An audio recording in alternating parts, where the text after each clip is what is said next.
नमस्कार. बऱ्याच लोकांचा प्रश्न आहे की कोकणातला आंबा ओळखायचा कसा. आता कोकणातला आंबा ओळखायला म्हणजे कसं आहे, शेतकरी तर ताबडतोब ओळखतो की हा आंबा कुठला आहे. देवगड असो, रत्नागिरी असो, अलिबाग असो किंवा रायगड असो. कोकणातल्या आंब्याची खास वैशिष्ट्य काय आहे, हा बघा. हा असा ना गोल आंबा येईल बघा, गोल. हा सुद्धा भाग त्याचा जो पुढचा आहे ना, हा असा प्लेन येईल. कसा अगदी तो वरून खाली असा निमुळता जातो. काही म्हणजे 90% असा आंबा येईल, गोल येईल. हा बघा, 90%. 10% तो थोडासा लांबट येतो, पण तो लांबट कधी येतो, शेवटीचा जो शेवटचा जो असतो ना, तो लांबट येतो. आणि त्याच्यावर दुसरी गोष्ट काय ओळखण्याची, हे बघा याच्यावर ना समोर हे बघा सफेद डॉट आहेत. आंबा जर तयार असेल ना तर हे जवळजवळ 90% हे डॉट येणार. हे बघा 90% हे येणार डोळे बघा. ही एक गोष्ट. आता नवख्याने कसा ओळखावा आंबा. नवख्याने आंबा ओळखायचा कसा, एक तर तो स्मेल वरनं, ही एक. दुसरी गोष्ट कशी आहे, कोकणातला आंबा पिकल्यावर ना अगदी जरी लोकांनी कार्बाईड घातलं तरी फुल येलो होणार नाही. हा बघा, हा आंबा पूर्ण पिकलेला आहे, फुल येलो नाही होणार. पण ह्याच्यावर झाग बघा, एक लालसर अशी एक झाग येते, लालसर. विशेषतः तुम्हाला रत्नागिरी आणि तो जो सागरी पट्टा आहे ना, तिकडे ही तुम्हाला ही अशी झाग दिसेल. आमचा देवगड काय किंवा रत्नागिरी काय, अरबी समुद्राला सगळे लागूनच गाव आहेत. म्हणजे ही एक. आणि सगळ्यात महत्वाचं म्हणजे काय, आता हे सगळ्यात काय सगळ्यांना समजत नसते. मग कापल्याशिवाय त्याला पर्याय नाही. कापल्यावर तो गडद ऑरेंज कलरचा असेल तर तो कोकणातला हापूस. कारण देवगड काय किंवा रत्नागिरी काय, कापल्यावर तुम्हाला फुल ऑरेंज येणार. ह्या ओळखायची हे होतं. कसं समजा आपण कोणाकडे आंबा विकण्याकडे गेलो, आपल्याला आंबे घ्यायचे आहेत ना, आपण त्याशी बोलायचं, बाबा मला एक आंबा कापून दाखव. आणि ह्या ॲटिट्यूड त्याला सांगायचं, बाबा मी हे डझनभर घरी नेतो. समजा त्याने म्हणजे असे पण करतात की कापायला देवगडचा आणि भरायला आणखीन इतर कुठेतरी भरून देतात. पण त्याच्याशी ही आपण बोली करायची, बाबा घरात जर माझ्या कापल्यावर आंबा पिवळा निघाला आतून तर मी परत आणणार. बाकी तुमच्याकडे काहीही पर्याय नाही. शेतकरी ओळखतो, जे व्यापार करतायत बरेच वर्ष ते ओळखतात. हा बघा, आता हा आंबा पूर्ण पिकलेला आहे, पण तो फुल असा तुम्हाला पिवळा नाही होणार, त्याच्याकडे ही झाग राहणार.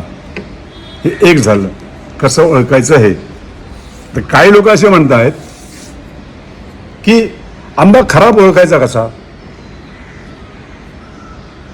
शेतकऱ्याला तो 80% कळतो कच्चा असताना. 80%चा त्याचं प्रमाण कमी होईल, 60-70 वर येईल, 50 वर येईल. 100% कोण ओळखत नाही. आणि जे सांगतात आम्ही ओळखतो त्याच्यावर विश्वास ठेवण्यात काय अर्थ नाही. महत्वाचा विषय कसा आहे, आता आंबा खराब कसा ओळखायचा. हा बघा, हा आंबा आहे बरोबर आहे. हा बघा, हा बराचसा आंबा ना पिवळा झालाय, बराचसा. हे बघा, बराचसा पिवळा झालाय. पण हा भाग त्याचा हिरवाच राहिलाय. हे त्याला व्यंग आहे. हा आंबा कापला तर आतमध्ये तो सफेद निघेल. खराब आंबा ओळखायची हीच एक टेक्निक आहे. हा इथे काळा राहील किंवा इथे थोडासा काळपट पडेल, हा आंबा खराब. बघा, हा दिसायला आंबा चांगला आहे, अगदी जे टोकरी घेऊन रस्ती फिरतात ना हापूस म्हणून, ते हाच आंबा ते लोक स्वस्तामध्ये देऊन निघून जातात, कारण त्यांना पुन्हा यायचं नसतं ना तिथे. पण हा आंबा खराब आहे. तसं हा बघा, आंबा पिकण्याच्या प्रोसेसमध्ये गेला की नाही, प्रोसेसमध्ये एक काढल्यावर आपण अडी घातली की चौथ्या दिवशी तो तुम्हाला दाखवेल मी जातोय का राहतोय, त्याचा ना शेप बदलतो. आता हा आंबा आहे बघा, किती लोकांच्या लक्षात येतं आहे बघा, किती लोकांच्या लक्षात येतं ते बघा, त्याचा शेप बदलतो. हा बघा, हा इथे त्याचा शेप थोडा बदलला आहे बघा, दबला आहे. हा सुद्धा आतून खराब आहे. किंवा असं ना खालच्या भागात असं गेलं ना, असं जर खालच्या भागात हा थोडासा ना दबेल, तो आंबा खराब आहे.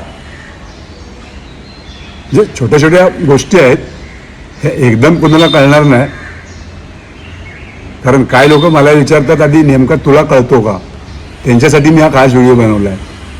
मला कळतं आहे म्हणून मी बोलतो. आता बघा ना, हे बघा, हा सुद्धा आंबा आहे. हा जो खराब आहे आणि हा चांगला आहे. ह्याच्यावर कुठे व्यंग आहे तर नाही. हा रेडिश येलो झाला आहे बघा, रेडिश येलो झाला आहे. हा थोडासा याचा भाग हिरवा राहिला आहे. ह्याच टेक्निक आहेत, बाकी याच्यामध्ये सगळं मोठं शास्त्र नाही.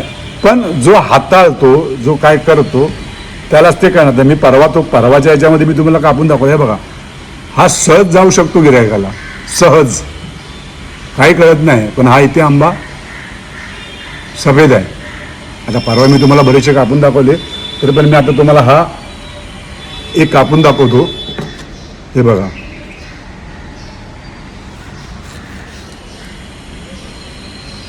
हा बघा, तेवढाच खराब आहे. तो खराब तेवढाच आहे. हे बघा, काय कळते आहे, काहीच नाही. पण ते आमच्या नजरेतनं ते सुटत नाही. हे बघा, हा खराब आहे. जे आंबा ओळखायच्या ह्या पद्धती आहेत. ज्याला समजलं किंवा जो खवय्या आहे तो हे सगळं करू शकतो.